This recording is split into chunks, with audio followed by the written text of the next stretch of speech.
నమస్తే, welcome to TV 24 news. ముందుగా బులెటిన్లోని headline చూద్దాం. 2 రోజుల ఢిల్లీ పర్యటనకు వెళ్లిన లోకేష్, జగదీప్ ధన్ఖడ్ తో పలు అంశాలపై చర్చించిన లోకేష్ వెంట రామ్మోహన్ నాయుడు, పలువురు ఎంపీలు.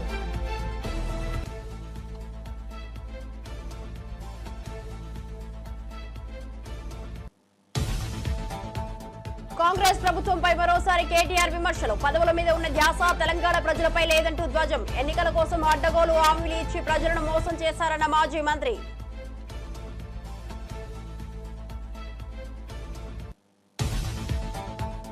కేసీఆర్, జగన్ నా ఫోన్ ట్యాప్ చేయించారు. రేవంత్, చంద్రబాబు విచారణను వేగవంతం చేయాలన్న షర్మిల. తన వ్యక్తిగత సంభాషణలు దొంగచాటుగా విన్నారన్న షర్మిల.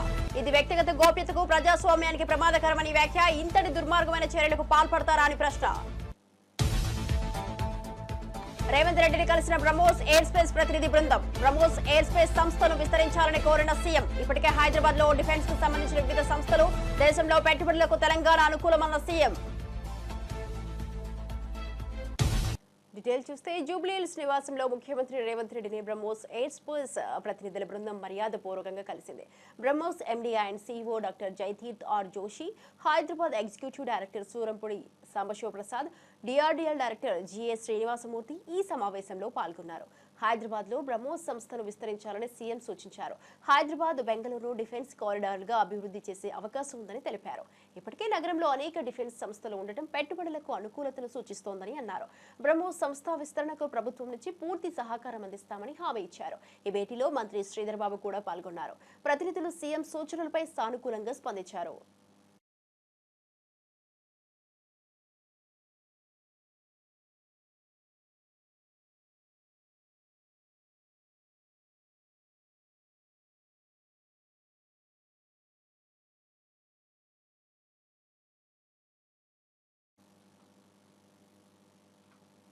రాజన్న సిరిసిల్ల జిల్లా అంకుశాపూర్కు చెందిన బీఆర్ఎస్ సీనియర్ నేత కర్కబోయిన కుంటయ్య ఆత్మహత్యపై బీఆర్ఎస్ వర్కింగ్ ప్రెసిడెంట్ కేటీఆర్ తీవ్రంగా స్పందించారు. కుంటయ్య భౌతిక కాయానికి పూలమాల వేసి నివాళులర్పించిన అనంతరం మీడియాతో మాట్లాడిన కేటీఆర్, కాంగ్రెస్ హయాంలో పోలీస్ స్టేషన్లో సెటిల్మెంట్ కేంద్రాలుగా మారిపోయాయని మండిపడ్డారు. తమ నేత కుంటయ్య తన భూమిని కాంగ్రెస్ నేత కబ్జా చేశాడని ఫిర్యాదు చేయగా పోలీసులు తనపైన కేసు బనాయించి వేధించడంతో అతడు ఆత్మహత్య చేసుకున్నాడని ఆరోపించారు. సివిల్ మ్యాటర్లో పోలీసులు జోక్యం చేసుకుని సెటిల్మెంట్ చేయడం సమాజానికి ప్రమాదకరమన్నారు.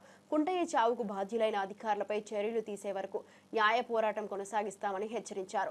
తాము 10 ఏళ్లు అధికారంలో ఉన్న ఇంత చిల్లర రాజకీయాలు ఎప్పుడూ చేయలేదని కేటీఆర్ స్పష్టం చేశారు. నా కోసం హైదరాబాద్ దాకా వచ్చి సాయంత్రం దాకా అక్కడనే ఉండి నాకు ధైర్యం చెప్పి, అన్నా నీకేం కాదని చెప్పి, మరి రాత్రి ఇక్కడికి వాపసు వచ్చి ఏమైందో తెలియదు, రాత్రికి రాత్రే ఆత్మహత్య చేసుకున్నాడని తెలిస్తే ఒక్క నిమిషం మనసు కకావికలమైంది.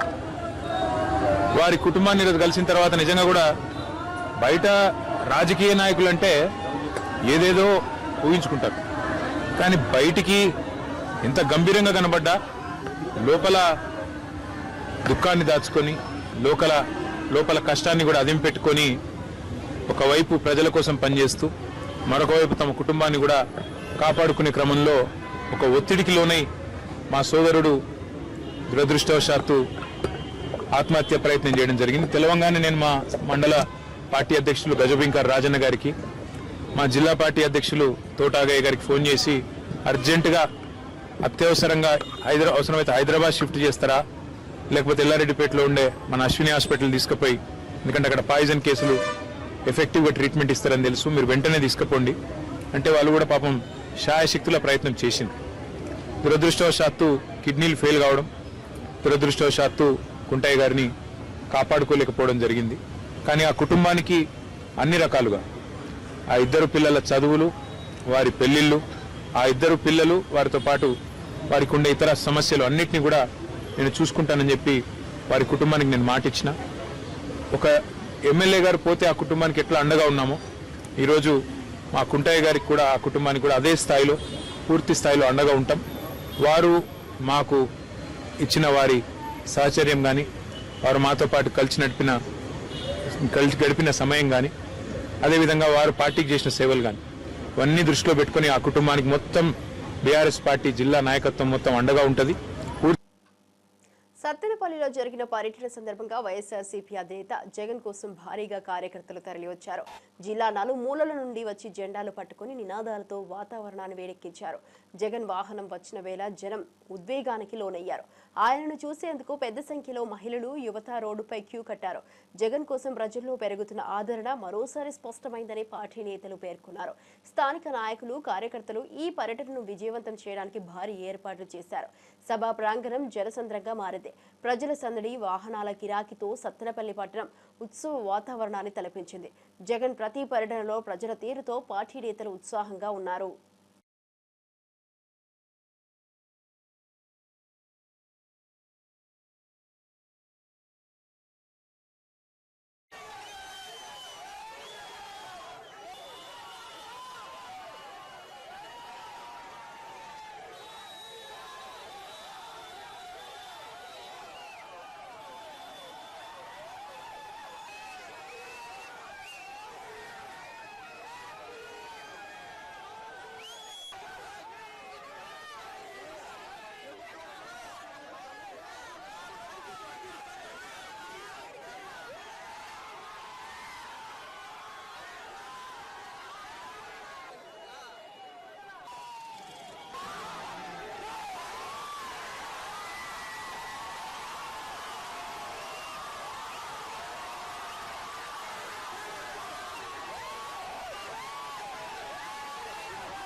కుప్పంలో మహిళా శిరీషపై జరిగిన దారుణ ఘటనపై సీఎం చంద్రబాబు ఆదేశాలతో ప్రభుత్వం స్పందించింది.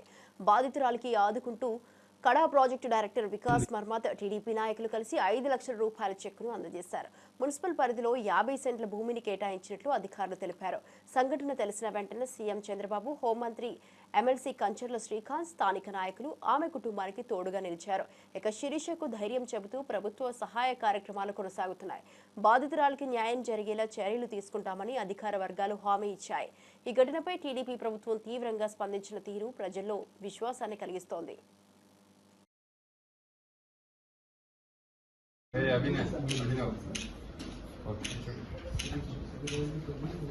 జరుగుతూనే ఉంటుంది. వీళ్ళందరూ కూడా కుప్పం ప్రాంతంలో వడ్డీ వ్యాపారులు కూడా మేము ఈరోజు హెచ్చరిస్తున్నాం.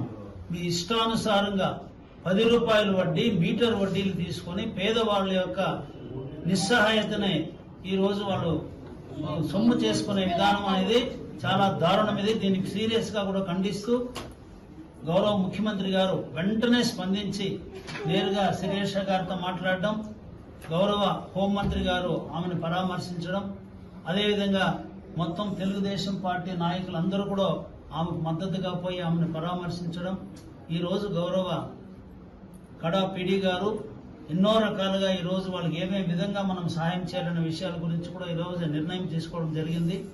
గౌరవ ముఖ్యమంత్రి ఆదేశానుసారం 5 లక్షల రూపాయలు ఫిక్స్డ్ డిపాజిట్ లో పిల్లల కోసం వేయమని చెప్పి ఇప్పుడే చెక్ కూడా ఇవ్వడం జరిగింది. అదేవిధంగా ఆమెకు భూమి కూడా విలువైనటువంటి భూమి మున్సిపాలిటీలో 50 సెంట్లు కూడా ఇచ్చేదానికి అసైన్మెంట్ కమిటీ వాళ్ళు కూడా ఆదేశాలు ఇప్పుడే మన గౌరవ పీడీ గారు తెలియజేశారు. ప్రభుత్వం నారా చంద్రబాబు నాయుడు గారు ఒక ఆడబిడ్డకి అన్యాయం జరిగితే ఏ రకంగా ఇమీడియట్ గా ప్రభుత్వ అధికారులు ఏ రకంగా చర్యలు తీసుకుంటారనే దానికి ఉదాహరణ నిన్న ఉదయం నుంచి కూడా హాస్పిటల్ వాళ్ళకి చెప్పి ఆమె ఏపీ మంత్రిగా నారా లోకేష్ ఢిల్లీ పర్యటన కొనసాగుతోంది. బుధవారం ఉదయం ఉపరాష్ట్రపతి జగదీప్ ధన్కర్ తో ఆయన సమావేశమయ్యారు. రాష్ట్ర అభివృద్ధికి సంబంధించిన పలు కీలక అంశాలపై లోకేష్ ఉపరాష్ట్రపతితో చర్చించినట్టు సమాచారం. ఈ భేటీలో కేంద్ర మంత్రి పెమ్మసాని చంద్రశేఖర్, ఎంపీలు లావు శ్రీకృష్ణ దేవాలయాలు, సాన సతీష్, బైరెడ్డి శబరి పాల్గొన్నారు. రాష్ట్రానికి ప్రత్యేక ప్రాజెక్టులు, నిధుల విడుదల, కేంద్ర సహకారం తదితర విషయాల్లో చర్చలు జరిగాయి. లోకేష్ ఢిల్లీ పర్యటనలో ప్రధాని మోదీతో సహా పలువురు కేంద్ర మంత్రులతో సమావేశాలు జరగనున్నట్లు సమాచారం. ఇక రాష్ట్రానికి కేంద్రం నుంచి మెరుగైన మద్దతు రావడానికి ఈ పర్యటన తోడ్పడేలా ఉందని విశ్లేషకులు భావిస్తున్నారు.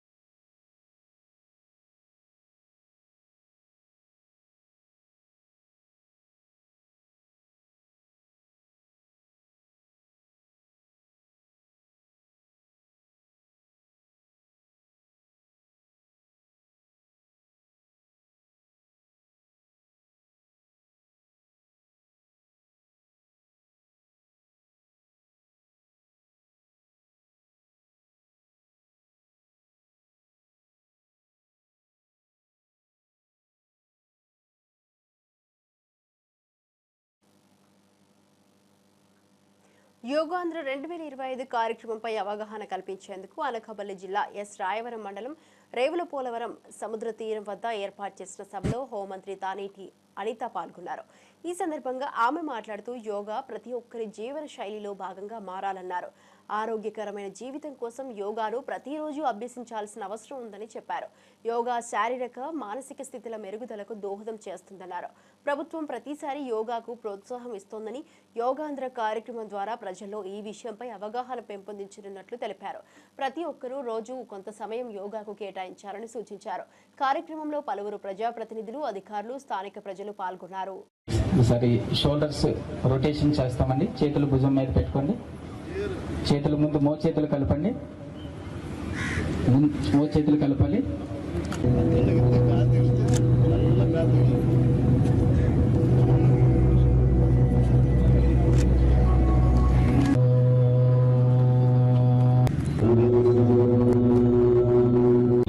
పెట్టుకోండి. ఒక 6 అడుగులు చేతులు నడుము దగ్గరికి తీసుకొని రండి. శ్వాస తీసుకుంటూ పూర్తిగా తల భాగాన్ని పూర్తిగా వెనక్కి తీసుకుని వెళ్ళండి. బెండ్ చేయాల్సి ఉంటుంది.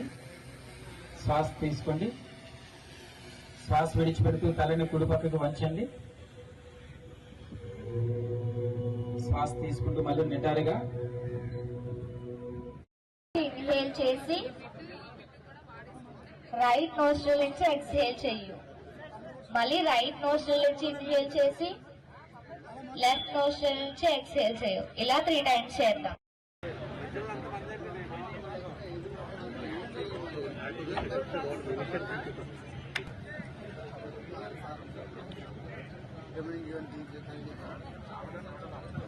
యోగా అంటే యోగా ఎక్కడ నేర్చుకున్నావు అక్క? నువ్వు ఎంత ఫీజు అవుతుంది?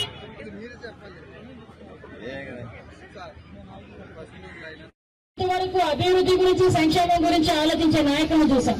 కానీ మీ ఆరోగ్యం గురించి, మీ కుటుంబ ఆరోగ్యం గురించి కూడా ఆలోచన చేసి మన వ్యవస్థ ఆరోగ్యంగా ఉంటేనే మన దేశం ఆరోగ్యంగా ఉంటుందని నమ్మిన వ్యక్తిగా నరేంద్ర మోడీ గారు 10 సంవత్సరాల నుంచి కూడా ఇంటర్నేషనల్ యోగా డేని సెలబ్రేట్ చేయడమే కాకుండా ఈ 11వ ఇంటర్నేషనల్ యోగా డేని మన ఆంధ్రప్రదేశ్ రాష్ట్రంలో ఏర్పాటు చేయాలని మన గౌరవ ముఖ్యమంత్రిని అడిగిన వెంటనే మన గౌరవ ముఖ్యమంత్రి గారు మనందరి మీద ఉన్న నమ్మకంతో ఓకే చేసి, అలాగే సార్ నేను పెడతానని చెప్పి ముందుకు రావడమే కాకుండా ఈ రోజు విశాఖపట్నాన్ని వేదికగా మార్చడం అనేది నిజంగా ఉత్తరాంధ్ర ప్రజలుగా మనందరం కూడా ఒక గర్వంగా భావించాలి.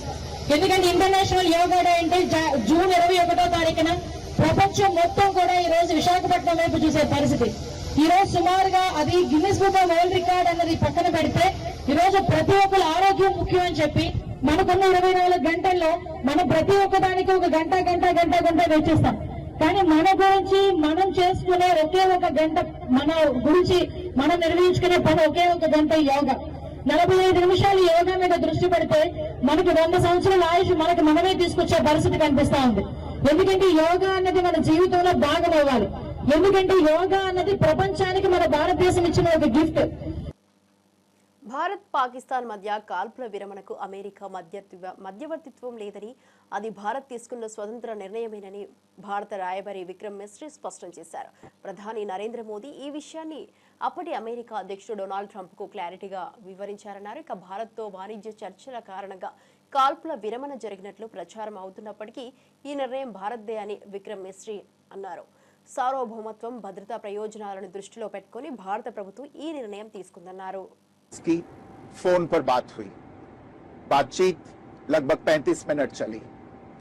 22 अप्रैल को पहलगाम आतंकी हमले के बाद राष्ट्रपति ट्रंप ने फोन पर प्रधानमंत्री मोदी को शोक संवेदना प्रकट की थी और आतंक के खिलाफ समर्थन व्यक्त किया था. उसके बाद दोनों लीडर्स की ये पहली बातचीत थी. इसलिए प्रधानमंत्री मोदी ने राष्ट्रपति ट्रंप से ऑपरेशन सिंदूर के बारे में विस्तार से बात की. प्रधानमंत्री मोदी ने राष्ट्रपति ट्रंप को स्पष्ट रूप से कहा कि 22 अप्रैल के बाद भारत ने आतंकवाद के खिलाफ कार्रवाई करने का अपना दृढ़ संकल्प पूरी दुनिया को बता दिया था. प्रधानमंत्री मोदी ने कहा कि 6-7 मई की रात को भारत ने पाकिस्तान और पाकिस्तान ऑक्यूपाइड कश्मीर में सिर्फ आतंकी ठिकानों को ही निशाना बनाया था.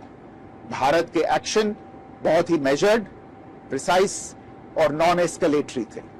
साथ ही भारत ने यह भी स्पष्ट कर दिया था कि पाकिस्तान की गोली का जवाब भारत गोले से देगा। 9 मई की रात को उपराष्ट्रपति वैंस ने प्रधानमंत्री मोदी को फोन किया था। उपराष्ट्रपति वैंस ने कहा था कि पाकिस्तान भारत पर बड़ा हमला कर सकता है। తిరుమల శ్రీవారిని తెలంగాణ రాష్ట్ర మంత్రి లక్ష్మణ్ కుమార్ మంగళవారం దర్శించుకున్నారు. ఉదయం వీఐపీ బ్రేక్ దర్శనం సమయంలో ఆలయంలో ప్రవేశించి స్వామివారి మంగళ దర్శనం పొందారు. దర్శన అనంతరం రంగనాయకుల మండపంలో అర్చకులు ఆశీర్వచనం ఇచ్చారు. ఇక మంత్రి వెంకట కుటుంబ సభ్యులు, అధికారులు కూడా ఉన్నారు. రాష్ట్రం శాంతి, అభివృద్ధి, ప్రజల సుఖ సంతోషాల కోసం తల నమూనాను సమర్పించారని మంత్రి తెలిపారు. భక్తుల నడక, దారుల అభివృద్ధిపై తాను టీటీడీ అధికారులతో చర్చించారని తెలిపారు. ఇక తిరుమలలో భక్తుల రద్దీ కొనసాగుతోంది. రాష్ట్ర కేబినెట్ మంత్రిగా ప్రమాణ స్వీకారం చేసి 21 తారీఖు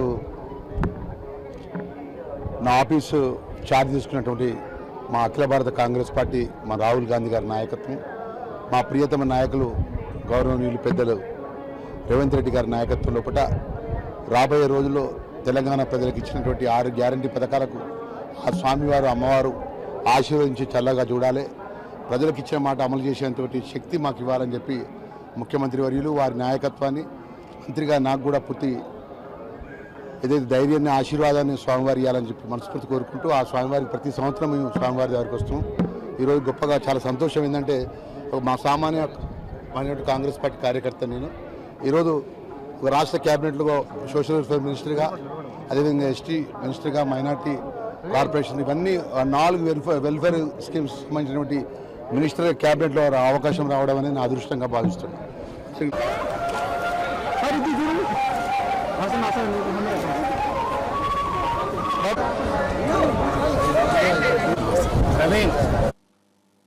వైఎస్ షర్మిల మరోసారి సంచలన వ్యాఖ్యలు చేశారు. ఫోన్ ట్యాపింగ్ వ్యవహారంలో అప్పటి తెలంగాణ సీఎం కేసీఆర్, అప్పటి ఏపీ సీఎం జగన్ కలిసి జాయింట్ ఆపరేషన్ చేపట్టారని ఆరోపించారు. ఇక మా ఫోన్లు ట్యాప్ అవుతున్నాయని వైవి సుబ్బారెడ్డి స్వయంగా మా ఇంటికి వచ్చి చెప్పారని వెల్లడించారు. తమను అణిచివేయాలనే నమ్మకంతోనే ఇలా చేశారని షర్మిల ఆరోపించారు.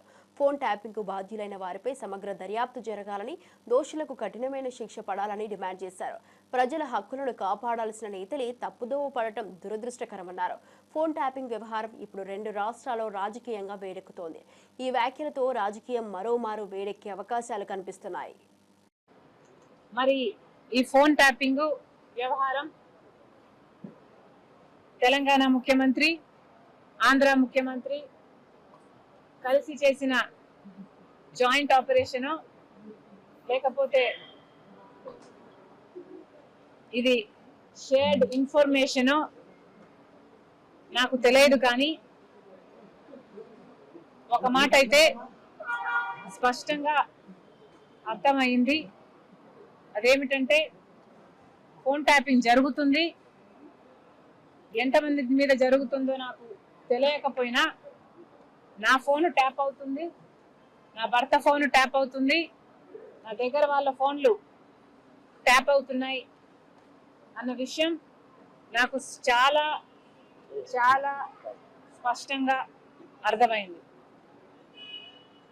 అసలు మా ఫోన్లు ట్యాప్ అవుతున్నాయి అనే అంశాన్ని నిజానికి నిర్ధారించింది వైవి సుబ్బారెడ్డి గారే. స్వయంగా వైవి సుబ్బారెడ్డి గారే హైదరాబాద్ లో మా ఇంటికి వచ్చారు. మా ఇంటికి వచ్చి మా ఫోన్లు ట్యాప్ అవుతున్నాయి అన్న అంశం నిర్ధారిస్తూ మా ఫోన్లు ట్యాప్ చేసిన ఒక కాన్వర్సేషను, ఒక ఆడియో కాన్వర్సేషను, వాళ్ళు ఫోన్ ట్యాప్ చేసిన కాన్వర్సేషను నాకే వినిపించారు. వైసీపీ మాజీ మంత్రి అంబటి రాంబాబు పల్నాడు జిల్లా సరిహద్దులో పోలీసులతో తీవ్ర వాగ్వాదానికి దిగారు. తన వాహనం, కార్యకర్తల వాహనాలను అడ్డుకుంటున్నారని ఆగ్రహం వ్యక్తం చేశారు. బ్యారికేడ్లను తొలగించాలని డిమాండ్ చేసిన అంబటికి పోలీసులు సహకరించలేదు. దీంతో స్వయంగా బ్యారికేడ్లను పక్కకు నెట్టి వాహనం ముందుకు తీసుకెళ్లారు. ఈ ఘటనతో అక్కడ ఉద్రిక్తత నెలకొంది. పోలీసులు ఎందుకు అడ్డుకుంటున్నారంటూ అంబటి ప్రశ్నించారు. ఇది ప్రాధాన్యత కలిగిన ప్రదేశమా? ఎలాంటి నిషేధాజ్ఞలు జారీ అయ్యాయో వివరించాలన్నారు. వైఎస్ఆర్సీపీ నేతలు, కార్యకర్తలు పోలీసుల తీరుపై ఆందోళన వ్యక్తం చేశారు. అధికార దుర్వినియోగంగా చూస్తున్నామని విమర్శించారు. మరోవైపు పోలీసులు మాత్రం శాంతి భద్రతల దృష్ట్యా చర్యలు తీసుకుంటున్నామంటూ సమర్థించుకుంటున్నారు.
తెలంగాణ సీఎం రేవంత్ రెడ్డికి బీజేపీ ఎమ్మెల్యే రాజాసింగ్ వినతి పత్రం ఇచ్చారు. రాష్ట్రంలో గోశాలల నిర్మాణం, గోవుల పరిరక్షణకు కమిటీ ఏర్పాటు చేస్తున్నందుకు సీఎం రేవంత్ కు ధన్యవాదాలు తెలిపారు.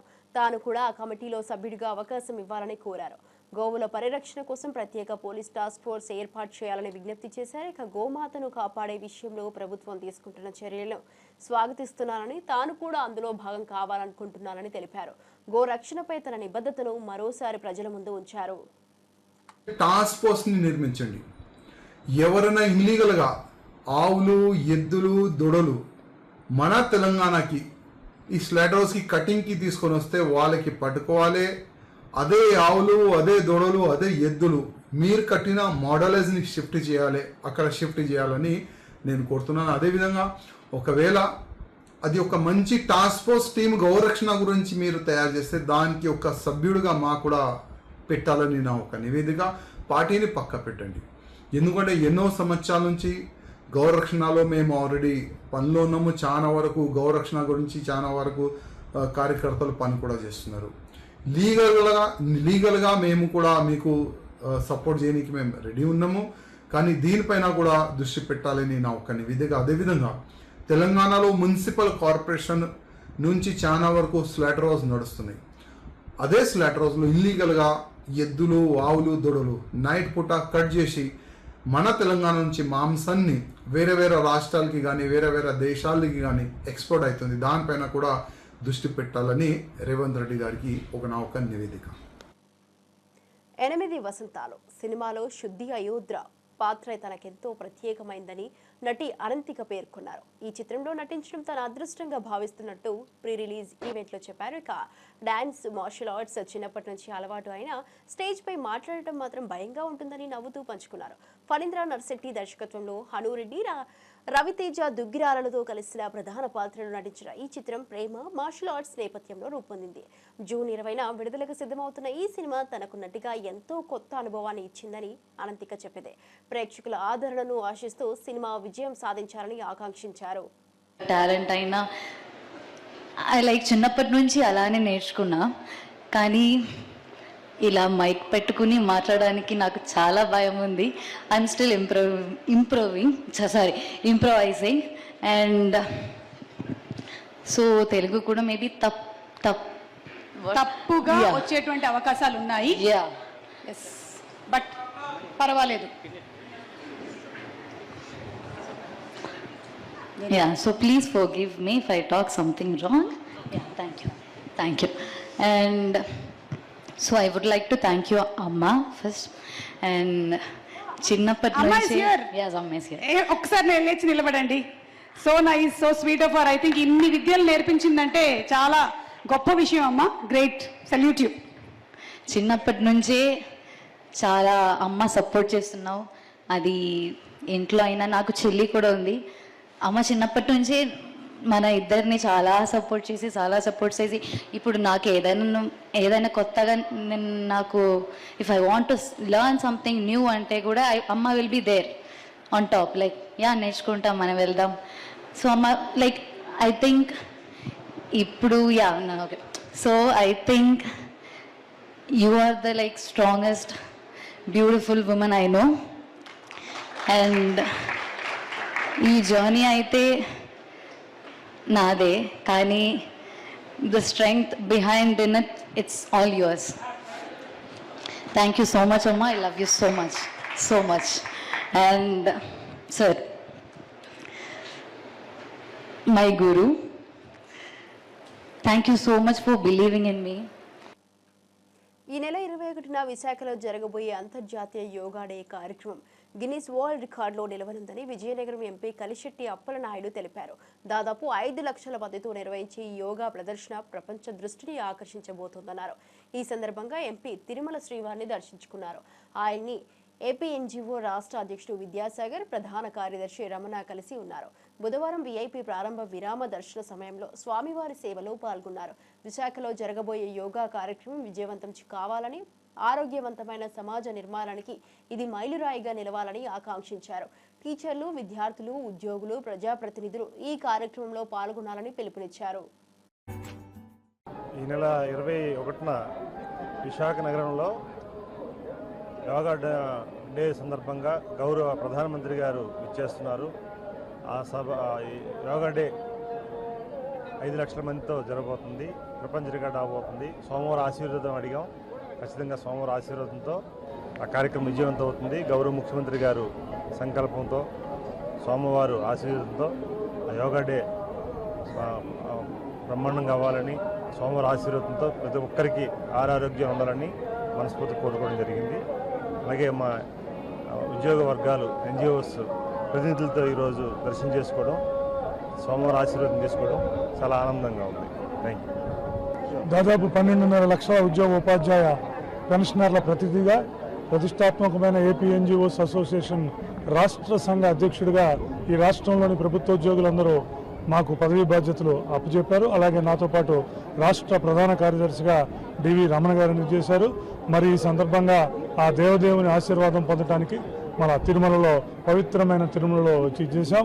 అలాగే రాష్ట్రం సుభిన్నంగా ఉంటేనే, రాష్ట్రం సుసంపన్నంగా ఉంటేనే అందరూ ఉంటాయి. అందుకని రాష్ట్రం సుసంపన్నంగా ఉండాలని రాష్ట్ర ప్రభుత్వం నుంచి ప్రజలకు ఏవైతే వెళ్ళాలో వాటన్నిటిని కూడా ఉద్యోగ వర్గాలు మరి ప్రజలందరికీ అందేటట్టు, ముఖ్యంగా పేద ప్రజలకు అందేటట్టు ముందుకు ఉండాలని, అలాగే ఉద్యోగ ఉపాధ్యాయ కార్మిక పెన్షనర్లకు సంబంధించిన అనేక సమస్యలు అన్నీ ఉన్నాయి. అన్నీ కూడా దేవదేవుని ఆశీర్వాదంతో రాబోయే 1-2 సంవత్సరాల కాలంలో అన్నీ తీరాలని, రాష్ట్రం సుభిక్షంగా, సుసంపన్నంగా, ప్రశాంతంగా, ప్రజలందరూ ఆరోగ్యంగా ఉండాలని ఆ దేవదేవుని ఆశీస్సులు తీసుకున్నాం.